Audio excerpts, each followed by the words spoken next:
नमस्कार दोस्तों, मैं हूं महेश कुमार।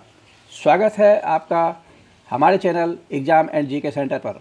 आज की इस वीडियो में हम रेलवे एग्ज़ाम 2025 के लिए जनरल साइंस फिजिक्स के 50 सबसे महत्वपूर्ण एमसीक्यू देखने वाले हैं।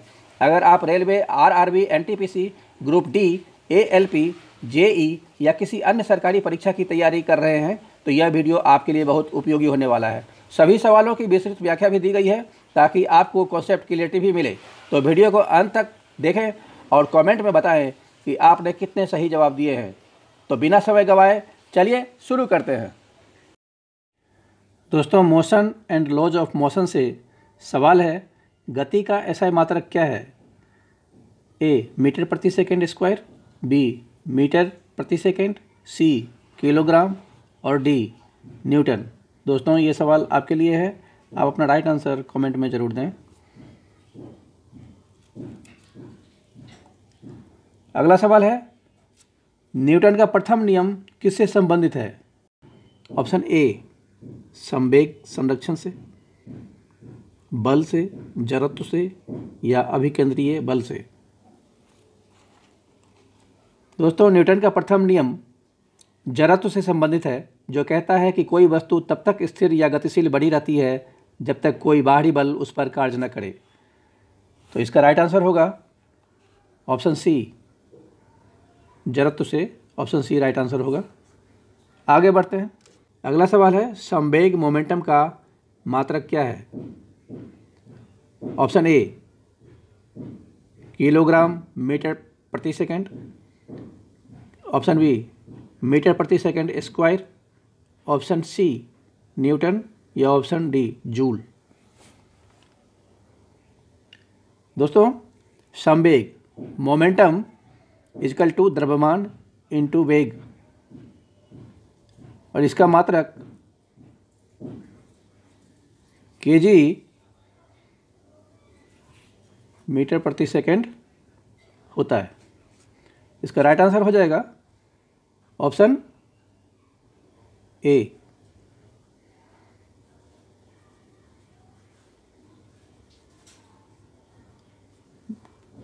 किलोग्राम मीटर प्रति सेकंड। अगला सवाल है, किसी वस्तु की गतिज ऊर्जा किस पर निर्भर करती है? किसी वस्तु की गतिज ऊर्जा किस पर निर्भर करती है? और ऑप्शन ए केवल वेग पर, ऑप्शन बी केवल द्रव्यमान पर, ऑप्शन सी द्रव्यमान और वेग दोनों पर, ऑप्शन डी ऊंचाई पर। दोस्तों, गतिज ऊर्जा equal to half mv square होता है, जो द्रव्यमान और वेग दोनों पर निर्भर करती है। इसीलिए इसका राइट आंसर हो जाएगा ऑप्शन सी, द्रव्यमान और वेग दोनों पर। आगे बढ़ते हैं। अगला सवाल है, वर्क, एनर्जी एंड पावर से कार्य का एसआई मात्रक क्या है? कार्य का एसआई मात्रक क्या है? और इसका ऑप्शन है A joule, B newton, C watt और डी पास्कल। दोस्तों, कार्य का एसआई मात्रक जूल होता है, इसीलिए इसका राइट आंसर होगा ऑप्शन ए जूल। ठीक है दोस्तों, जूल इसका राइट आंसर होगा। आगे बढ़ते हैं। अगला सवाल है, किसी वस्तु की स्थित ऊर्जा किस पर निर्भर करती है?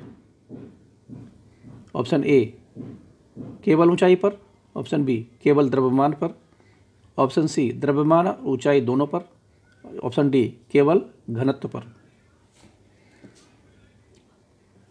दोस्तों, स्थितिज ऊर्जा potential energy equal to mgh होती है, जो द्रव्यमान गुरुत्वजनित त्वरण मीन्स mg और ऊंचाई हाइट पर निर्भर करती है। तो इसका राइट आंसर हो जाएगा ऑप्शन सी, द्रव्यमान और ऊंचाई दोनों पर। ऑप्शन सी राइट आंसर होगा। आगे बढ़ते हैं। अगला सवाल है हीट एंड थर्मोडायनेमिक्स। सवाल है तापमान मापने के लिए कौन सा उपकरण प्रयोग किया जाता है। तापमान मापने के लिए कौन सा उपकरण प्रयोग किया जाता है। Option A barometer, option B hydrometer, option C thermometer या ऑप्शन डी स्पीडोमीटर। तो दोस्तों इसका राइट आंसर होगा, क्योंकि थर्मामीटर जो है वो तापमान मापने का उपकरण है, और राइट आंसर होगा thermometer, option C. Option C right answer होगा।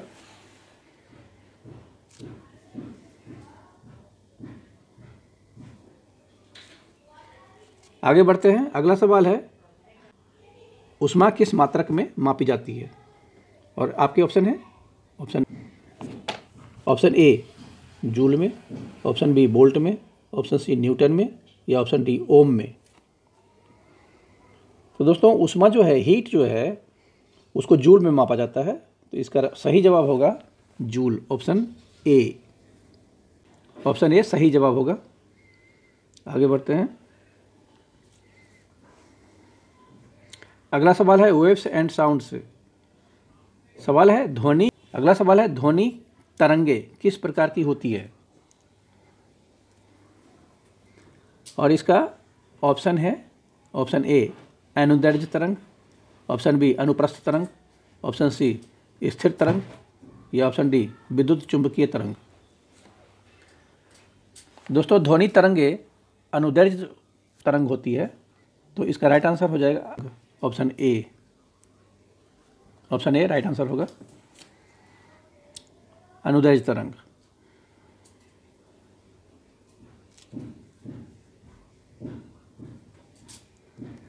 आगे बढ़ते हैं। अगला सवाल है ध्वनि की तीव्रता की एसआई इकाई क्या है। Option A watt, option B decibel, option C hertz या ऑप्शन डी न्यूटन। दोस्तों ध्वनि की तीव्रता डेसिबल में मापी जाती है, तो इसीलिए इसका राइट आंसर होगा decibel, option B right answer होगा।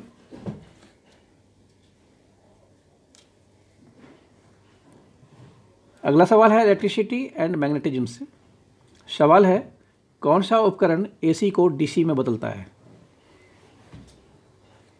और option A transformer, option B diode, option C motor, option D generator. दोस्तों एसी को डीसी में जो बदलता है वो है डायोड। इसका राइट आंसर होगा option B diode, option B right answer होगा। याद रखिएगा दोस्तों, ये इंपॉर्टेंट सवाल है।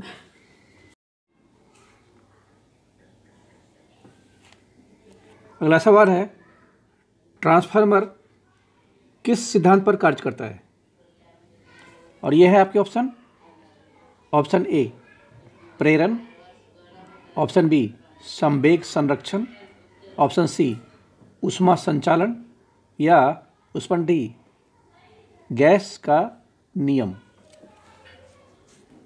तो दोस्तों ट्रांसफार्मर विद्युत चुंबकीय प्रेरण इलेक्ट्रोमैग्नेटिक इंडक्शन के सिद्धांत पर कार्य करता है, तो इसीलिए इसका राइट आंसर होगा ऑप्शन ए प्रेरण,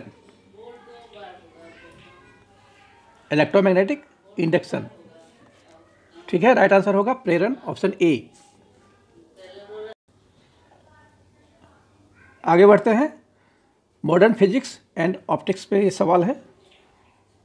सवाल है एक्सरे की खोज किसने की थी। और ये है आपके ऑप्शन।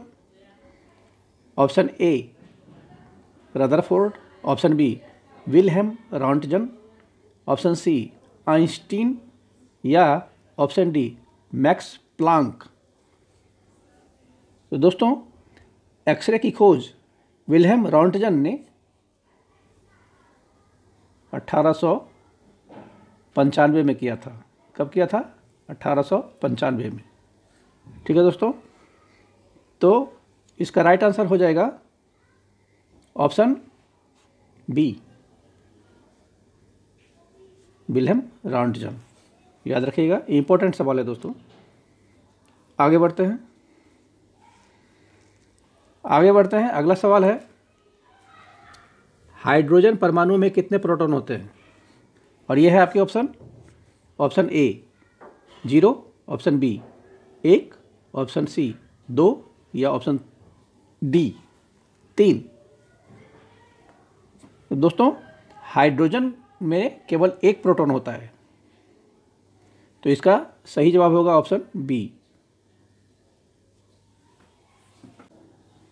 आगे बढ़ते हैं। अगला सवाल है, कौन सा रंग सबसे अधिक अपवर्तित होता है? ऑप्शन ए लाल, ऑप्शन बी हरा, ऑप्शन सी नीला या ऑप्शन डी बैंगनी। दोस्तों बैंगनी रंग सबसे अधिक अपवर्तित होता है क्योंकि इसकी तरंगदैर्घ्य सबसे कम होती है।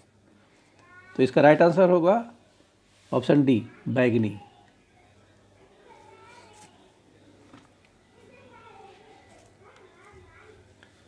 ठीक है दोस्तों, अगला सवाल है हीट एंड थर्मोडायनेमिक्स से।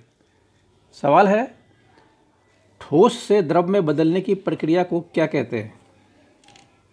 और ये है आपके ऑप्शन ए वाष्पीकरण, ऑप्शन बी गलन, ऑप्शन सी संघनन या ऑप्शन डी ऊर्ध्वपातन। दोस्तों जब कोई ठोस द्रव में बदलता है तो इस प्रक्रिया को गलन कहते हैं। तो इसका राइट आंसर हो जाएगा ऑप्शन बी गलन, जिसको इंग्लिश में मेल्टिंग कहते हैं। ठीक है दोस्तों, आगे बढ़ते हैं। अगला सवाल है, तापमान बढ़ाने पर गैस का दबाव कैसा होता है? और ये है आपके ऑप्शन ए बढ़ता है, ऑप्शन बी घटता है, ऑप्शन सी समान रहता है या ऑप्शन डी पहले घटता है फिर बढ़ता है। तो दोस्तों चार्ल्स का नियम याद कीजिए। चार्ल्स के नियम के अनुसार स्थिर आयतन पर तापमान बढ़ाने से गैस का दाब बढ़ता है। इसका राइट आंसर होगा ऑप्शन ए बढ़ता है। राइट आंसर हो जाएगा ऑप्शन ए।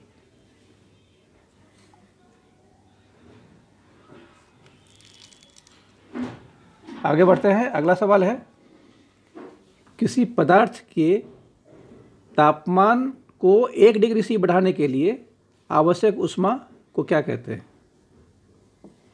ऑप्शन ए विशिष्ट ऊष्मा, ऑप्शन बी गुप्त ऊष्मा, ऑप्शन सी संवेग या ऑप्शन डी ताप प्रवाह। दोस्तों किसी पदार्थ की विशिष्ट ऊष्मा स्पेसिफिक हीट कैपेसिटी वह ऊष्मा होती है जो उसके तापमान को 1 डिग्री सी बढ़ाने के लिए आवश्यक होती है। तो इसका राइट आंसर होगा ऑप्शन ए विशिष्ट ऊष्मा। ऑप्शन ए राइट आंसर होगा।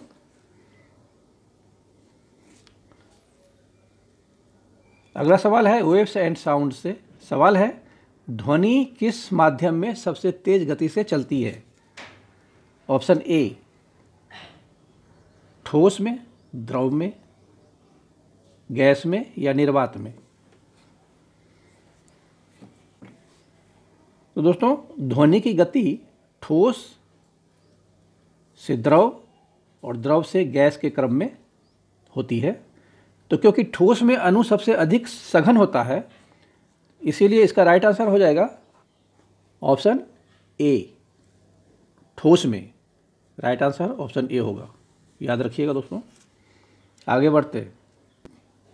अगला सवाल है, प्रतिध्वनि इको सुनने के लिए न्यूनतम दूरी कितनी होनी चाहिए? और यह है आपके option A 5 metre, option B 10 metre, option C 17 metre या ऑप्शन डी 25 मीटर। तो दोस्तों प्रतिध्वनि इको सुनने के लिए ध्वनि के स्रोत और परावर्तक सतह के बीच न्यूनतम 17 मीटर की दूरी होनी चाहिए। कितना दोस्तों? न्यूनतम 17 मीटर। तो इसका राइट आंसर हो जाएगा option C. Option C right answer होगा और 17 मीटर चाहिए, है ना दोस्तों। डिस्टेंस 17 मीटर की होनी चाहिए। आगे बढ़ते हैं। अगला सवाल है, ध्वनि की आवृत्ति की इकाई क्या है? और ये है आपके option. Option A newton, option B hertz, option C decibel और ऑप्शन डी वॉट। तो दोस्तों ध्वनि की आवृत्ति फ्रीक्वेंसी की इकाई जो होती है वह हर्ट्ज होती है, हर्ट्ज। तो इसका राइट आंसर होगा option B hertz. Option B right answer होगा।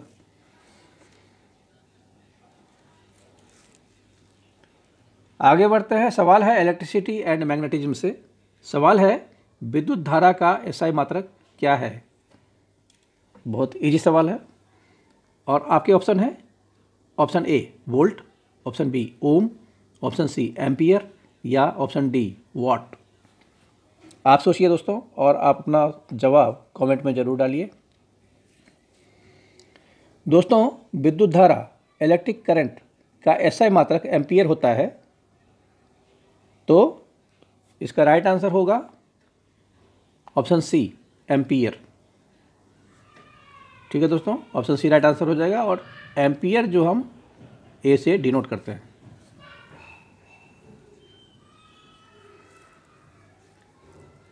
आगे बढ़ते हैं। अगला सवाल है विद्युत बल्ब में फिलामेंट किस धातु का बना होता है? और ये है आपके ऑप्शन ए तांबा, option B tungsten, option C aluminium या ऑप्शन डी लोह है। तो दोस्तों टंगस्टन जो है वह उच्च गलनांक वाली धातु है, इसीलिए यह बल्ब के फिलामेंट में उपयोग की जाती है। तो इसका राइट आंसर होगा ऑप्शन बी टंगस्टन। क्यों? क्योंकि टंगस्टन का जो मेल्टिंग पॉइंट है वह ज़्यादा होता है। ठीक है दोस्तों, राइट आंसर होगा टंगस्टन। आगे बढ़ते हैं। चुंबकीय क्षेत्र की इकाई क्या है? तो चुंबकीय क्षेत्र की इकाई जो होती है वह होती है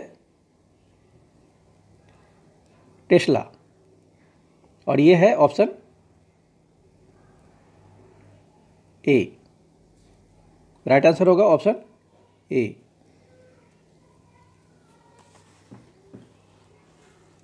चुंबकीय क्षेत्र की मैग्नेटिक फील्ड की जो इकाई होती है वो टेस्ला होती है।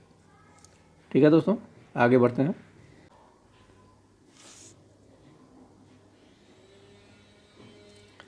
अगला सवाल है 1 वोल्ट बराबर होता है ऑप्शन ए 1 जूल प्रति कूलम, ऑप्शन बी 1 कूलम प्रति सेकेंड, ऑप्शन सी 1 वाट प्रति सेकेंड या option D 1 joule multiply by coulomb. तो दोस्तों वोल्टेज इक्वल टू चार्ज बटा आवेश, यानी 1 वोल्ट बराबर 1 जूल प्रति कूलम। इसका राइट आंसर हो जाएगा ऑप्शन ए 1 जूल प्रति कूलम।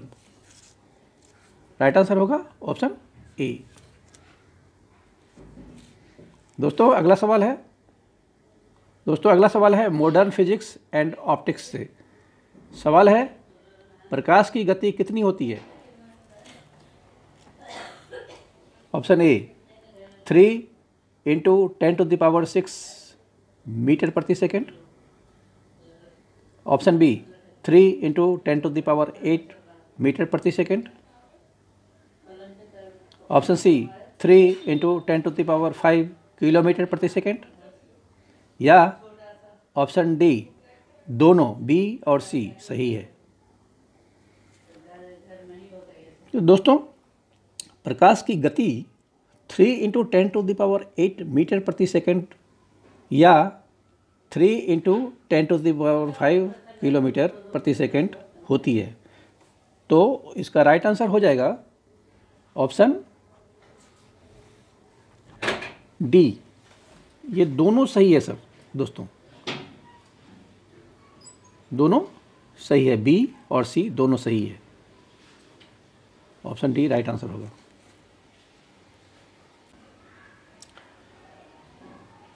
अगला सवाल है, किसी उत्तल लेंस में बनने वाली छवि वास्तविक और उल्टी होती है जब वस्तु, और ये है आपके ऑप्शन। ऑप्शन ए फोकस के अंदर होती है, ऑप्शन बी केंद्र और फोकस के बीच होती है, ऑप्शन सी केंद्र से दूर होती है, या ऑप्शन डी अनंत पर होती है। तो दोस्तों, जब वस्तु केंद्र से दूर होती है तब उत्तल लेंस में छवि वास्तविक और उल्टी बनती है। तो इसका राइट आंसर होगा option C. Option C right answer होगा। आगे बढ़ते हैं। अगला सवाल है एडिशनल इंपॉर्टेंट क्वेश्चंस। फिजिक्स के कुछ एडिशनल इंपॉर्टेंट क्वेश्चंस लिए गए हैं, और ये सवाल है, नाभिकीय ऊर्जा किस सिद्धांत पर आधारित होती है। और ये है आपके ऑप्शन ए संवेग संरक्षण, द्रव्यमान ऊर्जा समीकरण, न्यूटन की गति के नियम, या प्रकाश की द्वैत प्रकृति। दोस्तों, E equal to mc²। Einstein का प्रसिद्ध समीकरण है जो नाभिकीय ऊर्जा का सिद्धांत बताता है। E equal to mc²। दोस्तों, इसका राइट आंसर होगा ऑप्शन बी द्रव्यमान ऊर्जा समीकरण पर।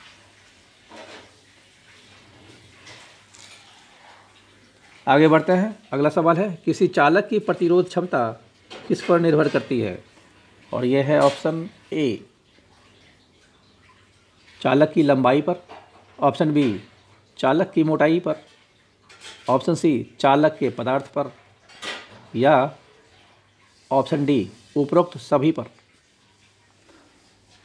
तो दोस्तों, चालक की प्रतिरोध की क्षमता जो है वो लंबाई, मोटाई और पदार्थ पर निर्भर करती है।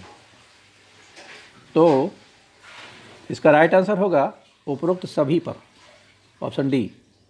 ऑप्शन डी राइट आंसर हो जाएगा, क्योंकि चालक की जो प्रतिरोध की क्षमता होती है ये लंबाई, मोटाई पर भी निर्भर करती है, और वो किस पदार्थ का बना हुआ है उस पर भी डिपेंड करता है। तो राइट आंसर होगा ऑप्शन डी, याद रखिएगा। फिजिक्स का अगला सवाल है वर्क, एनर्जी एंड पावर से, और सवाल है कार्य का एसआई मात्रक क्या है। और ये है आपके option. Option A joule, option B watt, option C Newton, या ऑप्शन डी पास्कल। ये दोस्तों, कार्य का एसआई मात्रक जूल होता है, जिसे हम जे से डिनोट करते हैं, जूल, जिसे 1 न्यूटन मीटर के रूप में भी लिखा जा सकता है। तो इसका राइट आंसर होगा option A joule. Right answer होगा ऑप्शन ए। आगे बढ़ते हैं। अगला सवाल है, जब कोई वस्तु गुरुत्वाकर्षण बल के विरुद्ध उठाई जाती है तो उसमें किस प्रकार की ऊर्जा संचित होती है। और ये है आपके ऑप्शन। ऑप्शन ए गतिज ऊर्जा, ऑप्शन बी अस्थितिज ऊर्जा, ऑप्शन सी यांत्रिक ऊर्जा, या ऑप्शन डी विद्युत ऊर्जा। दोस्तों, जब कोई वस्तु ऊंचाई पर उठाई जाती है तो उसमें अस्थितिज ऊर्जा पोटेंशियल एनर्जी संचित होती है, और जिसका फार्मूला है U इजकल टू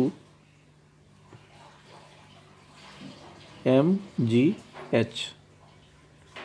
ठीक है दोस्तों, तो इसका राइट आंसर होगा ऑप्शन बी।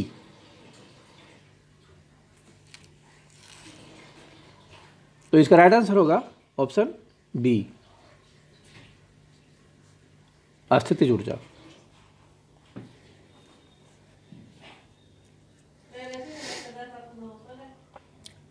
आगे बढ़ते हैं। अगला सवाल है, शक्ति का एसआई मात्रक क्या है। और option A watt, option B joule, option C Newton या ऑप्शन डी डाइन। दोस्तों, शक्ति पावर का ऐसा मात्रक वॉट होता है जिसे जूल प्रति सेकंड के रूप में व्यक्त किया जाता है। जूल प्रति सेकंड।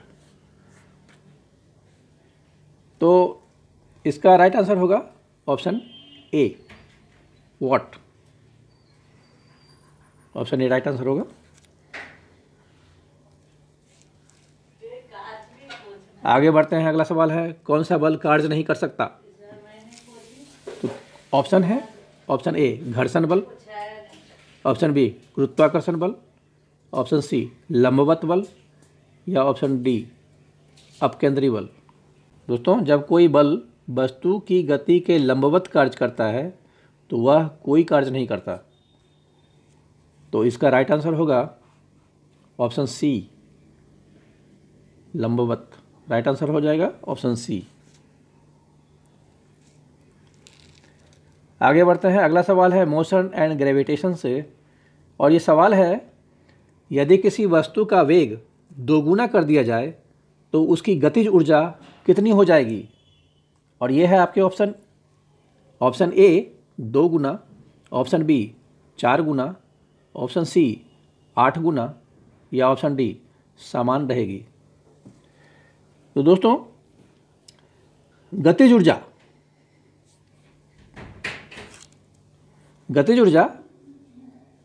के E equal to half mv² होती है। गतिज ऊर्जा के इक्वल टू हाफ mv² होती है, इसीलिए वेग दोगुना करने पर ऊर्जा जो है वो 4 गुना हो जाती है। तो इसका राइट आंसर होगा 4 गुना, option B. Option B right answer होगा दोस्तों, याद रखिएगा।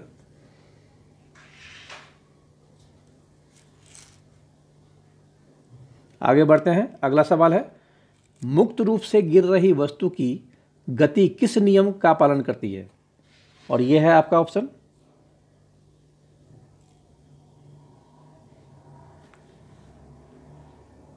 ऑप्शन ए न्यूटन का प्रथम नियम, ऑप्शन बी न्यूटन का द्वितीय नियम, ऑप्शन सी न्यूटन का गुरुत्वाकर्षण नियम या ऑप्शन डी न्यूटन का क्रिया प्रतिक्रिया नियम।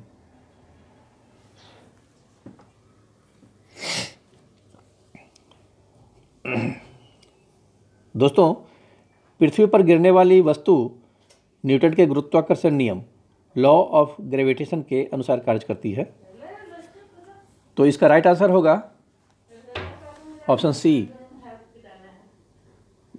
न्यूटन का गुरुत्वाकर्षण नियम। राइट आंसर होगा ऑप्शन सी।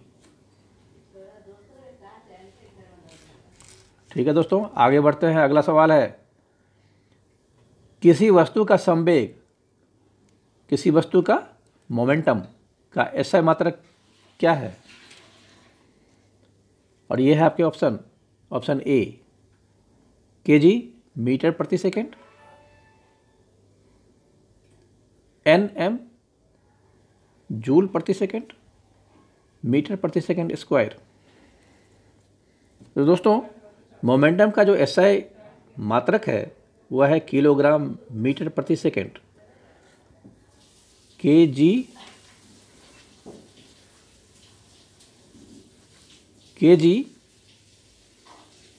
मीटर प्रति सेकेंड। ठीक है दोस्तों, तो इसका राइट आंसर हो जाएगा ऑप्शन ए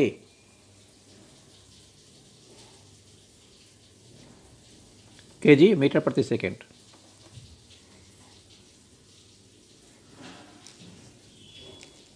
आगे बढ़ते हैं। अगला सवाल है लाइट एंड ऑप्टिक्स से।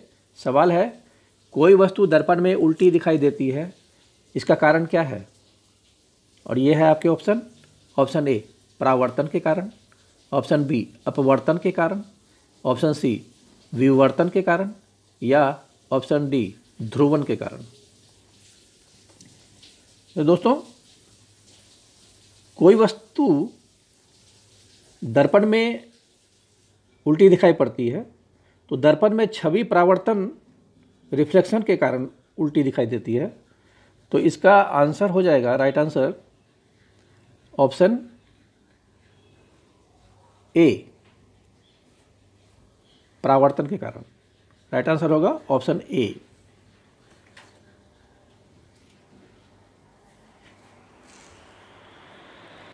अगला सवाल है, इंद्रधनुष बनने का कारण क्या है?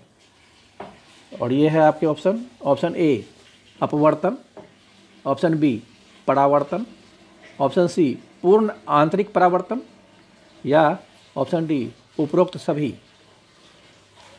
दोस्तों, इंद्रधनुष में प्रकाश का अपवर्तन, परावर्तन और पूर्ण आंतरिक परावर्तन होता है। तो इसीलिए इसका राइट आंसर होगा ऑप्शन डी, उपरोक्त सभी।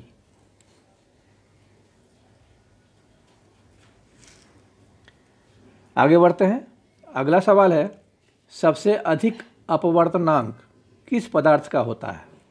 और ये है आपके ऑप्शन, ऑप्शन ए जल, ऑप्शन बी कांच, ऑप्शन सी वायु, या ऑप्शन डी हीरा। तो दोस्तों, डायमंड का जो अपवर्तनांक है वो 2.42 होता है, जो सबसे अधिक है। तो इसका राइट आंसर होगा डायमंड, ऑप्शन डी हीरा। ऑप्शन डी राइट आंसर होगा।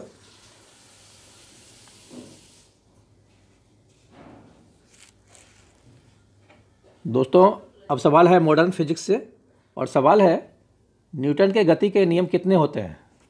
बहुत इजी सा सवाल है, आप सभी को पता होगा, और ये सवाल मैं आपके लिए छोड़ता हूँ, आप कमेंट में ज़रूर डालिएगा। वैसे जिन लोगों को पता नहीं है मैं बता देता हूँ, न्यूटन के गति के 3 नियम होते हैं, और ये इसका राइट आंसर होगा ऑप्शन सी, ऑप्शन सी। ठीक है दोस्तों, आगे बढ़ते हैं। अगला सवाल है, परमाणु में कौन कौन से कण पाए जाते हैं?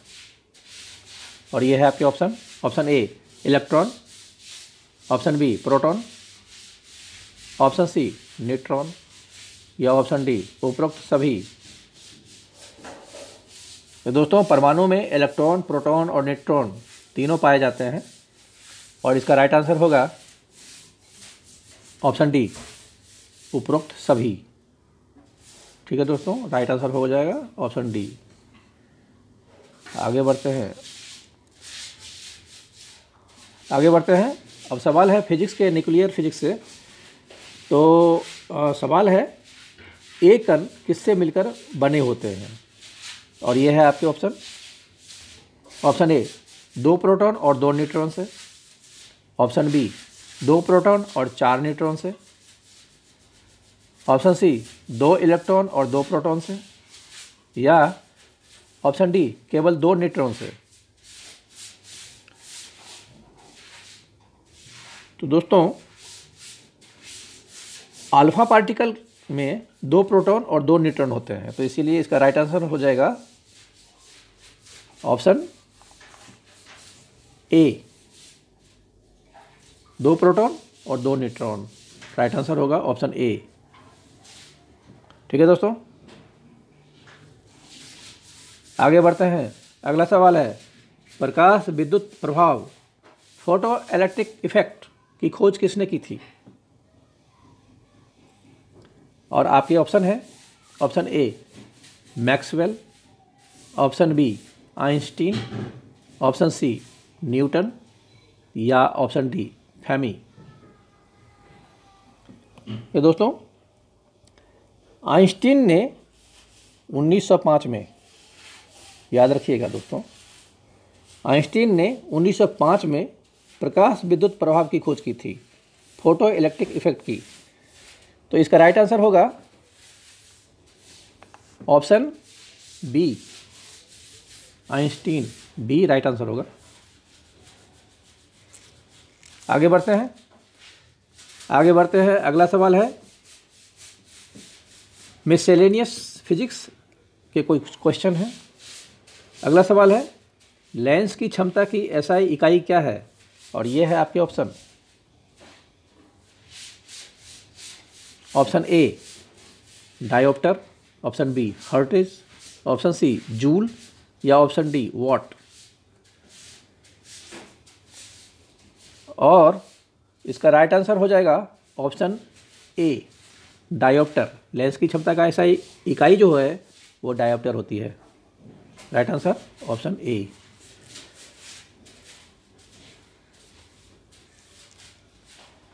अगला सवाल है, पहला कृत्रिम उपग्रह कौन सा था? और ये है आपके option. Option A Apollo 11, option B Sputnik 1, option C Chandrayaan 1 या ऑप्शन डी वाइजर 1।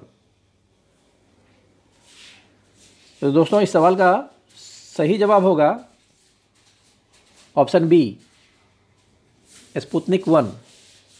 दोस्तों स्पुतनिक 1 पहला कृत्रिम उपग्रह था, याद रखिएगा। अगला सवाल है, ब्लैक होल की खोज किसने की थी? और ये है आपके ऑप्शन। ऑप्शन ए आइंस्टीन ने, न्यूटन ने या स्टीफन हॉकिंग ने या चंद्रशेखर ने। तो दोस्तों इसका राइट आंसर होगा ऑप्शन डी चंद्रशेखर ने। ऑप्शन डी राइट आंसर होगा। ब्लैक होल की खोज चंद्रशेखर ने की थी। आगे बढ़ते हैं। अगला सवाल है, किसी वस्तु की गति में परिवर्तन लाने के लिए कौन सा बल आवश्यक होता है? और ये है आपके ऑप्शन। ऑप्शन ए संतुलित बल, ऑप्शन बी असंतुलित बल, ऑप्शन सी घर्षण बल या ऑप्शन डी गुरुत्वाकर्षण बल। दोस्तों असंतुलित बल अनबैलेंस्ड फोर्स किसी वस्तु की गति में परिवर्तन लाता है जिससे उसका वेग या दिशा बदलती रहती है। तो इसका राइट आंसर होगा ऑप्शन बी असंतुलित बल। राइट आंसर होगा ऑप्शन बी।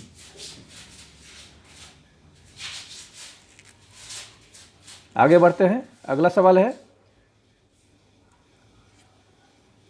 है, किस वैज्ञानिक ने गति के 3 नियम प्रतिपादित किए थे? आप सभी को पता होगा दोस्तों, बहुत ही आसान क्वेश्चन है। किस वैज्ञानिक ने गति के 3 नियम प्रतिपादित किए थे? और आपके ऑप्शन है A Galileo, option B Newton, option C Einstein या ऑप्शन डी केपलर ने। तो दोस्तों इसका सही जवाब है ऑप्शन बी न्यूटन ने। न्यूटन ने ही गति के 3 नियम प्रतिपादित किए थे। सर आइजैक न्यूटन, जिसे कहा जाता है न्यूटन, और ये फेमस है न्यूटन्स लॉज ऑफ मोशंस। ठीक है दोस्तों, याद रखिएगा, परीक्षा में पूछे जा सकते हैं।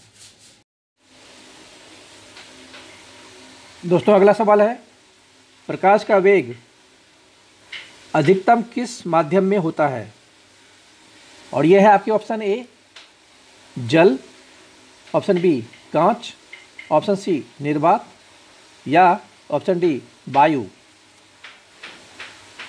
तो दोस्तों प्रकाश का जो वेग है वह निर्वात यानी कि वैक्यूम में अधिकतम होता है, जो लगभग 3 × 10⁸ मीटर प्रति सेकंड होता है। ठीक है दोस्तों, तो इसका राइट आंसर होगा ऑप्शन सी निर्वात। ऑप्शन सी राइट आंसर होगा। प्रकाश का वेग अधिकतम निर्वात यानी कि वैक्यूम में होता है। आगे बढ़ते हैं। अगला सवाल है, सौर ऊर्जा का प्रमुख स्रोत क्या है? और यह है आपके ऑप्शन। ऑप्शन ए परमाणु संलयन, ऑप्शन बी परमाणु विखंडन, ऑप्शन सी दहन या ऑप्शन डी अपचयन। ठीक है दोस्तों, तो सूर्य में ऊर्जा जो है हाइड्रोजन परमाणु के संलयन न्यूक्लियर फ्यूजन से उत्पन्न होती है, जिससे विशाल मात्रा में ऊर्जा निकलती है। तो इस सवाल का राइट आंसर होगा ऑप्शन ए परमाणु संलयन यानी न्यूक्लियर फ्यूज़न। ठीक है दोस्तों, राइट आंसर होगा ऑप्शन ए। याद रखिएगा, इंपॉर्टेंट सवाल है। तो दोस्तों ये थे रेलवे एग्जाम के लिए जनरल साइंस के 50 महत्वपूर्ण प्रश्न। आशा है कि यह वीडियो आपकी परीक्षा की तैयारी में मदद करेगा। अब आपकी बारी है, कमेंट में बताएं कि आपने कितने सवाल सही किए और कौन सा टॉपिक आपके लिए सबसे आसान या कठिन था। अगर यह वीडियो आपको पसंद आया तो इसे लाइक, शेयर और सब्सक्राइब करना ना भूलें। मिलते हैं अगले वीडियो में, तब तक keep learning, keep growing and thank you for watching.